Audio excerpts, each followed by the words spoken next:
ఎట్లుంది సంవత్సరంన్నర అవుతుంది గెలిచి రేవంత్ రెడ్డి ప్రజాపాలన అని చెప్పిండు. ఎట్లా మీరు అనుకున్నట్టు సాగుతుందా ప్రజాపాలన? అయితే ఇవాళ 6 గ్యారెంటీలు 420 హామీలు తీసుకొని వచ్చి మనుషులను గారడీ చేసి గ్రామీణ ప్రాంతంలో ప్రతి ఒక్క క్యాండిడేట్ను మోసం చేసి 6 గ్యారెంటీల పేరు చెప్పి 420 హామీ చెప్పి ఒక్క హామీ సుధా నెరవేర్చలేదు. ఇక్కడ ఒక ఫ్రీ బస్సు తప్ప యనమల రేవంత్ రెడ్డి ముఖ్యమంత్రి ఇచ్చినందుకు ఈ జనాలు ఇప్పుడు ఎవరు చెప్పుతూనే వాళ్ళు కొట్టుకునే స్థాయికి దిగజారిపోయిన్లు. రైతు బంధు లేదు, రైతు బీమా లేదు, కేసీఆర్ కిట్టు లేదు, కళ్యాణ లక్ష్మి లేదు, షాది ఇవన్నీ రకరకాల పనులు కలవకుండా కేసీఆర్ హయాంలో 10 సంవత్సరాలు జనాలు ఉత్సాహంగా రైతు అనేటోడు వెన్నెముక దేశానికి అన్నం పెట్టే రైతును వెన్నెముక ఇడిచి పడేసిన ఘనత ఒక యనమల రేవంత్ రెడ్డికి దక్కుతుందని చెప్పి మనం చెప్తా ఉన్నాం. ఈ సందర్భంగా కేసీఆర్ సారు మళ్ళా రావాలని ఇదే జనం మొన్న ఎలకత్తి సభ పెడితే 10 లక్షలతో టార్గెట్ పెడితే 25 లక్షలు దాటిపోయింది. జనాలు రాలేదని చెప్తా ఉన్నారు కాంగ్రెస్ నాయకులు. లే ఆ జనాలను చూసి వీళ్ళకి భయం ఎప్పుడైతే మేము మధ్యలో ఎప్పుడైతే ప్రభుత్వం కూలిపోతామన్న భయం అనుకుబుట్టింది అక్కడ రేవంత్ రెడ్డి గారికి. అయితే కేసీఆర్ పామముతులు ఉన్నా కానీ జనాలు మళ్ళీ సార్ రావాలని కోరుకుంటా ఉన్నది ప్రతి గ్రామీణ ప్రాంతం ఓటరు. రైతు మరీ ముఖ్యంగా రైతు మామూలుగా ఎలాంటి రైతు బీమా రైతు వ్యవసాయ బీమా భరోసా కానీ ఇచ్చిన గుట్టకు పుట్టకు ఇచ్చి ఆయన 100 ఎకరాలకు ఉన్న ఆసాంకి ఎట్లు ఇవ్వచ్చానే ఇవాళ 2 ఎకరాలు దాటలే ఒక్కొక్క ఆసాంకి. 5 ఎకరాలు అన్నావు 10 ఎకరాలు అన్నావు ఒక్క రైతు బీమా లేకుండా రైతు మొత్తం ఇంట్లో ఒక గోసపడి ఎడతా ఉన్నాడు. రైతు బంధు ఇచ్చేసినాము కంప్లీట్ అయిపోయింది అన్నట్టు కూడా మాట్లాడు. రైతు బంధు లేదు, రైతు రుణమాఫీ లేదు. 2 లక్షల రుణమాఫీ అనే హామీ ఇచ్చినావు, ఒక్క రూపాయి మాఫీ చేయకుండా రైతు భరోసా లేదు. అన్ని గారడి మాటలు బోగర్ దందా. ఆ దందా మీద బయటకు వచ్చిండు సారు. ఇక మళ్ళా వినాశనానికే ప్రభుత్వాన్ని మళ్ళొక్కసారి కాంగ్రెస్ పార్టీ అనేది కనబడకుండా కనుమరుగు చేయడానికి మళ్ళీ స్టార్ట్ అయింది. ఆల్రెడీ కేసీఆర్ ఎన్నిసార్లు వచ్చా మళ్ళీ సార్ రావాలని కోరుకుంటాను జనం. కాదు ఇప్పుడు సర్పంచ్ ఎలక్షన్ రాబోతుంది కదా, ఏమనుకుంటున్నారు జనాల ఊర్లో?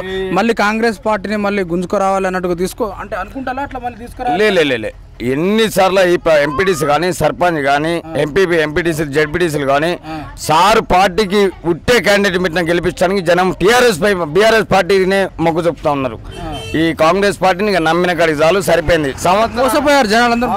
చాలా జనాలు అనేది సంవత్సరానికే 15 సంవత్సరాల చరిత్ర చూపిస్తాను సారు. ఇక మళ్ళా మనసు ఇరిగిపోయింది జనాలకు. బీఆర్ఎస్ పార్టీ ఉట్టే టికెట్ ఇవ్వకుండా స్వచ్ఛందంగా గెలిచడానికి సిద్ధం ఉన్నారు.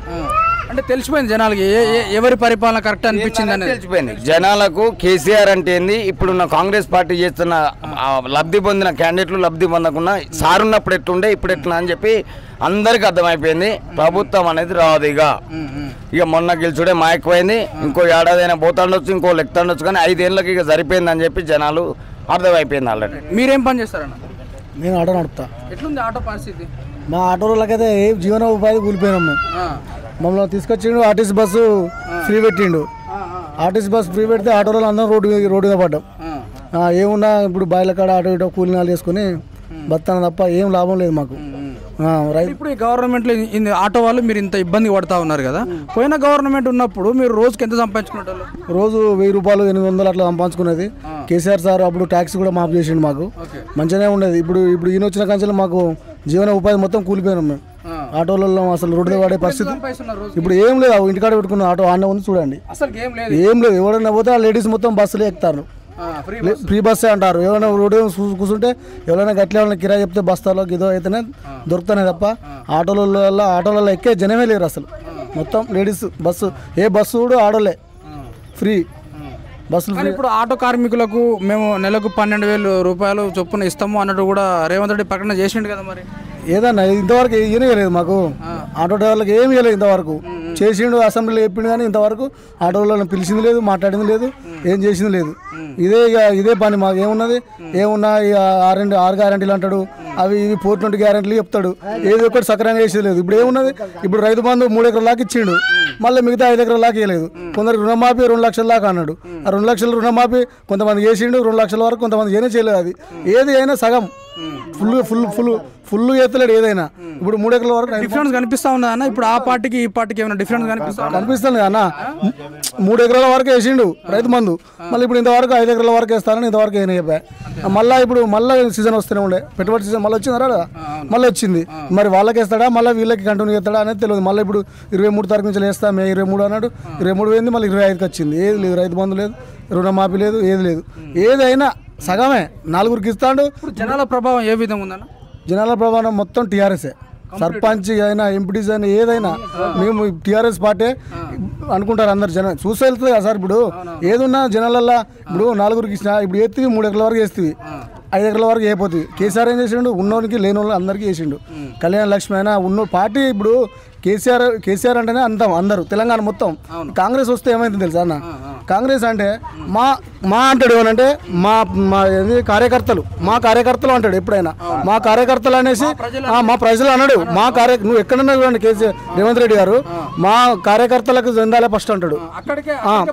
పరిమితం అయిపోయింది. ఇప్పుడు మా ఊళ్ళో 5-6-10 ఇండ్ల దాకా వచ్చినాయి, కార్యకర్తలకే ఇచ్చిండు తప్ప లేని రైతులకు ఇప్పుడు ఉన్నోళ్ళకి లేని వాళ్ళకి ఎవరికి ఇవ్వలేదు. అదే కేసీఆర్ అయితే కళ్యాణ లక్ష్మి అయినా ఏదైనా మా తెలంగాణ జనం మా వాళ్ళు అనేసి ఇచ్చిండు తప్ప ఈ లేదు మా పార్టీ వాళ్ళకే ఇచ్చేయరా అనేది మాత్రం రాలేదు. ఈ అబ్దుల్ నారాయణ ఏ తెలంగాణ మొత్తం అడగండి మా తెలంగాణ అంటాడు ఎప్పుడైనా కేసీఆర్. ఇప్పుడు ఈయన ఏమంటాడు మా కార్యకర్తలు. నువ్వు ఏ ఎమ్మెల్యే మాట్లాడినా అదే మాట మాట్లాడతాడు, రేవంత్ రెడ్డి మాట్లాడినా కూడా అదే మాట మాట్లాడతాడు. మా కార్యకర్తలు అంటాడు. కార్యకర్తలు అనేది ఇప్పుడు అందరు వేస్తేనే ఆయన గెలిచిండు. ఇప్పుడు ఒక 4 ఉంటాయి ఓట్లు, ఇప్పుడు అటైతాడు. ఒకసారి చూద్దామని వేసిర్రు.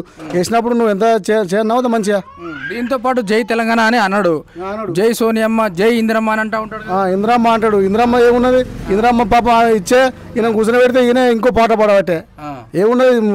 మొత్తాన్ని మూటలు ఆడి కానీ తెలంగాణలో చేసింది మాత్రం ఏం లేదు. ఆయన ఏం చేసినా అన్ని కేసీఆర్ చేసినాయి. ఇవన్నీ పథకాలు మా ఊళ్ళో అన్నీ అయినాయి. రైతు బంధు రైతు మీద కట్టిండు, శ్మశాన వాటిక, ట్రాక్టరు అన్ని ఇంటింటికి ఆదివారం ఊరికి చెత్త బండి వస్తుంది. గవర్నమెంట్ లో ఇంత అభివృద్ధి అవుతుంది అనేసి మీరు ఎక్స్పెక్ట్ చేసి లేదు. మేము అసలు ఇట్లా ఇప్పుడు సిటీలో మాదే చేసిండు.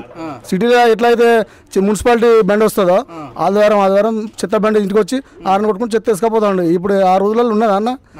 ఏ ప్రభుత్వం వచ్చినప్పుడు చేసిండు, ఏ ప్రభుత్వంలో ఏ లేదు. కేసీఆర్ రైతులకు మంచి చేసిండు, అందరికి మంచి చేసిండు.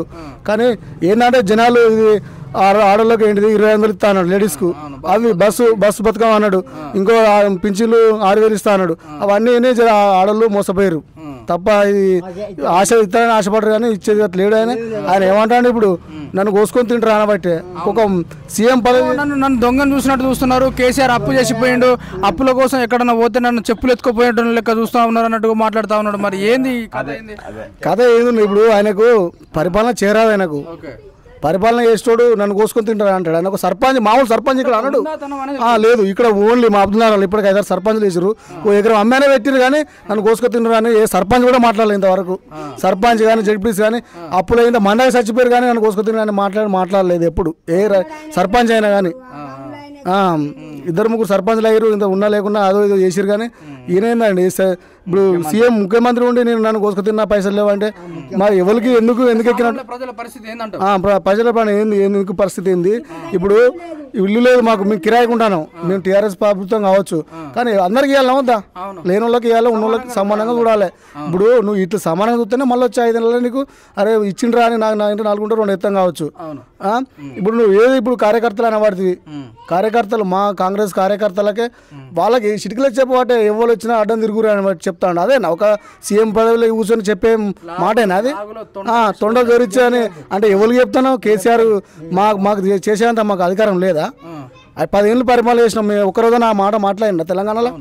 ఏ మాట మాట్లాడలేదు. ఏమున్నా మన తెలంగాణ బాగుపడాలని చెప్పి మాట్లాడండి. కేసీఆర్ అయినా, కేటీఆర్ అయినా, హరీష్ రావు అయినా, పల్లారాజపేట అయినా. ఇప్పుడు పల్లారాజపేట వచ్చిన కంచెలు మా నిజవర్గం సూపర్ అవుతుంది కానీ మా పార్టీ లేదు, ప్రభుత్వం లేదు మాకు. ఇప్పుడు పల్లారాజపేట వచ్చిన కంచెలు ఇప్పుడు ఆయన హాస్పిటల్లో ఫ్రీ, మన నిజవర్గంలో నీలిమ హాస్పిటల్ ఫ్రీగా వేసిండు అందరికీ. మా బాబు కూడా వేయించిండు. ఆయన ఆపరేషన్లు వాళ్ళ ఆపరేషన్ మా చిన్నమ్మకి ఆపరేషన్ అయితే కూడా ఫ్రీ చేసి పంపించిండు.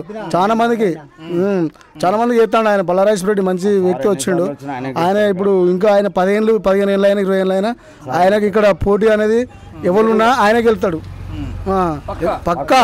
ఎందుకంటే ఆయనకు ఇప్పుడు ఏంటంటే చదువు, ఉచిత విద్య, వైద్యం 2 ఉంటే ఏదైనా మాకు చాలు. ఈ ఉచిత పథకాలు చేయండి పేదవాళ్ళకు, రైతులకైనా పేదవాళ్ళకైనా. ఇప్పుడు ఇంటికి ఏమైనా ఆపద వచ్చినా కూడా చంపిన ఆయన ఒక ఇట్లా మన ఏంటంటే ఈ వరకు ఉన్న ఎమ్మెల్యేల కంటే ఈ ఎమ్మెల్యే ఏంటంటే ఇట్లా మొత్తం వస్తున్నా నేను అనేది ఇంప్రెషన్ ముందే ఉంటానంటే. ఏదైనా కళ్యాణ లక్ష్మి చెక్ అయినా ఏదైనా నువ్వు అక్కడికి హైదరాబాద్ దాకా పోయిన అవసరం లేదు. నేను ఇట్లా చేతనట్టు ఇలా వస్తానా అని మన గ్రూప్లలో పెట్టేస్తాడు. మీ ఎమ్మెల్యే ప్రజల సమస్యలు తెలుసుకోవడానికి జనాల్లో తిరుగుతూ ఉంటాడా? పక్కా తిరుగుతాడు. ఇప్పుడు తిరుగుడే ఆయన. ఇప్పుడు వస్తానంటే ఇప్పుడు తరిగపల మండలాన్ని ఇలా పెట్టుకుంటే ఇదే ఫిక్స్. ప్రజల మధ్యలోనే ఉంటాడు ఆయన. ఇప్పుడు ఈ చర్యల మండలి పోతే చర్యల మండలు ఈ ఉంటుంది అన్న ఫోటో మన దాని ప్రకారంగా దాన్ని వీడియోలు వేసి ఇప్పుడు తరిగపల మండలికైనా ఇటైనా ఇప్పుడు ఏడికి వస్తాడు ఆడికి చెక్కులకైనా ఇప్పుడు మనం పోయి చెక్కుల కాడ లైన్ కట్టేది ఎవరికి ఏ ఎమ్మెల్యే అయినా ఈయన వచ్చిందంటే బాబు అని సంతకం పెట్టేస్తూనే ఉంటాడు. సార్ ఇట్లా వచ్చినా బాబు రారా పెట్టేస్తా అంటాడు. అంతే మంచి వ్యక్తి ఈయన పల్లరాజేశ్వర రెడ్డి కూడా. కాకపోతే ఏంటంటే మా దురదృష్టం ఏంటంటే మా అధికారం మా పార్టీ రాలేదు. లేకపోతే మన జనగాం జిల్లా అభివృద్ధి అయ్యేది ఉండే. ఇప్పుడు వరకు సూపర్ అయ్యేది. ఇప్పుడు ఏమైనా అంటే ఇక పార్టీ రాలేదు. రాబోయేసారి ఫైనల్గా కేసీఆర్ గురించి ఒక ఆటో కార్మికుడిగా కేసీఆర్ గురించి చెప్పాలంటే ఏమని చెప్తావు? రేవంత్ రెడ్డి గురించి చెప్పాలంటే ఏం చెప్తావు? కేసీఆర్కు రేవంత్ రెడ్డికి అసలు పోలికే లేదు. పోలికే లేవు. కేసీఆర్ మొన్న అక్కడ సభ పెట్టిండు. ఏదైనా ఒక ముచ్చట తీసిండ. ఇప్పుడు కేసీఆర్ మొన్న ఎలకతుర్తిలో సభ పెట్టిండు. అసలు రేవంత్ రెడ్డి సీఎం అనే మాటే లేదు ఆయనకు. మాట్లాడండి ఏమన్నా ఏ ఒక పల్లెత్తి మాట కూడా చేయలే. ప్రతిదానికి కేసీఆర్ను ప్రతిదీ నువ్వు మీటింగ్ పెట్టినప్పుడు కేసీఆర్ను మాటలు మాట్లాడతావు. నీ మాట కూడా మాట్లాడాలి. అసలు నువ్వు సీఎం అని కూడా అనుకుంటలేడు ఆయన. ఎందుకంటే నువ్వు చేసే పద్ధతులు కూడా అట్లా లేవు. అసలు నువ్వు చేసేది ఏంది? నువ్వు ఏమైనా అంటే అసెంబ్లీకి రా అంటావు. అసెంబ్లీకి ఆయన వచ్చి ఏం చెప్తాడు? నీకు చెప్తాడా సలహాలు? అసెంబ్లీకి వచ్చి ఏం చెప్తాడు ఆయన? కేసీఆర్ వచ్చే టైంలో వస్తాడు. ఆయనకు వీలైనప్పుడు వస్తాడు. నువ్వు అసెంబ్లీకి రా అంటే అసెంబ్లీకి నువ్వు గెలిచినాక సీఎం నువ్వు ఉన్నాక ప్రతిపక్షాన్ని నువ్వు ప్రతిదీ నువ్వు సీఎం కేసీఆర్ తిట్టే మాటలే మాట్లాడతావు. కానీ ఎప్పుడన్నా ఏదైనా అభివృద్ధి గురించి ఎప్పుడైనా మాట్లాడినావా? అభివృద్ధి గురించి ఏ మాటలు మాట్లాడలేను. ఇక మా ఆటో కార్మికులకు ఏమన్నా నా రోడ్డులో బతుకు అయిపోయింది. నాకు భయపడే అసెంబ్లీలోకి రావట్లేదు అన్న దానిపైన మాట్లాడుతున్నాను. ఆయనకు భయపడేది ఆయన అప్పుడు సోనియమ్మ ఇందిరా ఏంది మన ఇది పల్లరాజేశ్వర మన ఇది ఏంటిది వైఎస్ రాజశేఖర ఉన్నప్పుడే భయపడలే ఆయన. ఇప్పుడు ఇన్ని ఉద్యమాలు చేసిందే ఆయన. నీకు భయపడి ఇక్కడిది ఆయన ఉద్యమం చేస్తేనే ఇప్పుడు నువ్వు సీఎం సీట్లో కూర్చున్నావు. లేకపోతే నువ్వు సీఎం అయ్యాడు. తెలంగాణ వచ్చింది నువ్వు కూర్చుందివా? సోనియమ్మ నీకు ఇచ్చినా నేను ఎక్కడో చేసావు. ఆయన ఉద్యమాలు చేసి తెలంగాణ అందరు చేసారు. చాలా మంది పోరాడితేనే వచ్చిండు. ఈయన అప్పుడు పోరాడలే. ఇప్పుడు సీఎం సీట్లో కూర్చొని నీకు భయపడతానంటే ఆయన భయపడే మనిషి కాదు. నీ అసలు ఎంతనో చూసిండు కేసీఆర్. మళ్ళీ వచ్చి 5 నెలల నీకు చూపిస్తాడు, నువ్వు అందరికి చూపిస్తాడు ఆయన ఏంది నీ పని ఏంది అనేది.